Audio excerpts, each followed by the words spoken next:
Thank you very much. First and foremost, I like to say that the concept of state creation as envisaged by the Constitution is something that has to, it's just in the same mold as amending the Constitution itself.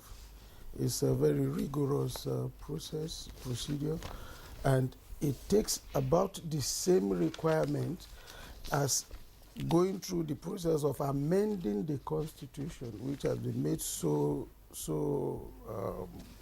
compact and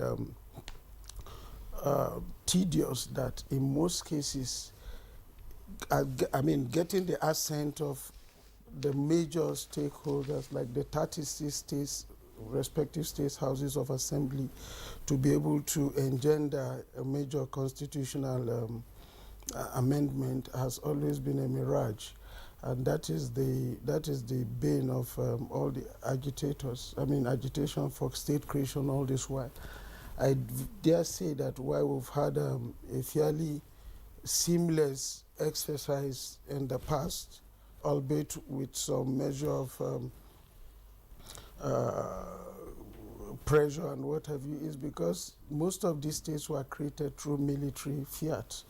And the military, of course, dictatorship in the main that brings little or no challenge to procedures. So I want to say that without short of going into copious reference to constitutional provisions, it's just the same process as you have with amending the Constitution. And I know Nigeria, particularly in this republic, have been perpetually under amendment. And personally, I wonder why every time particularly every time we have an election, the next thing you see, the parliament is, I even think the committee that is saddled with the duty of amending the Constitution is looking more like a standing committee now. Because perpetually we're amending, and you start asking yourself, what is the problem that you cannot really get right? Instead of amending people and their behaviors, you continue, tinker with, because the problem is really not with the Constitution. I'm sorry, it looks like a digression a little bit. No, but yes, the problem is not with the Constitution. It's with those who are running it, the people who are supposed to be running it. But each time, rather than think about ourselves, those who are in the saddle and supposed to give life to constitutional provision, we run rings around them perpetually by trying this amendment that, with all due respect, in some cases I consider very idle, because amendments have never really been able to solve the problems without a major attitudinal change on the part of the operators of the Constitution. So coming back home, it's not an easy exercise, but it's not an impossible thing too.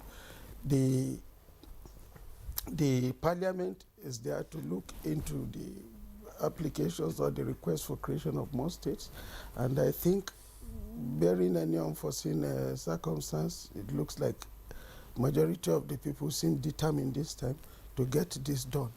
And I think that may resonate well at the state level too, because the respective state houses of assembly have a role to play, a very vital one in that too. But I don't know, a lot depends on their excellencies, those who hold sway at the state level. What they make, yes, is without gainsaying that the houses of assembly have not been able to really win themselves of the overbearing influence of their excellencies. These are people who in the past have even voted against their own independence. So when you have that kind of situation, then there's a little bit of suspicion. How seamless is this going to be? But the next coming weeks would really unveil a lot. So you think they are going to be able to meet the constitutional requirement for the change? Yeah, you see, the problem is having a unanimity of purpose. There are those who may think that, look, I have not got it. Let me tell you, this, even if you create this, it won't end the agitation, I can assure you.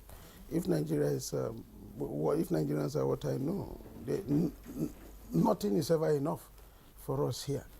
And so I think, yes, if the politicians and those who are the stakeholders are really, really determined to have it, then it may just resonate across the respective state houses of assembly and they will pass it. I think that's where the major challenge is. The will is really not at the, amending the constitution is not just a National Assembly issue. It is at that state level where there are people who controls the level of the legislative activities. And also the local government that will be affected as well. Absolutely. They're expected to have inputs in it. Absolutely. So I think, let me, at the risk of saying the obvious, a lot depends on the mood of their excellencies.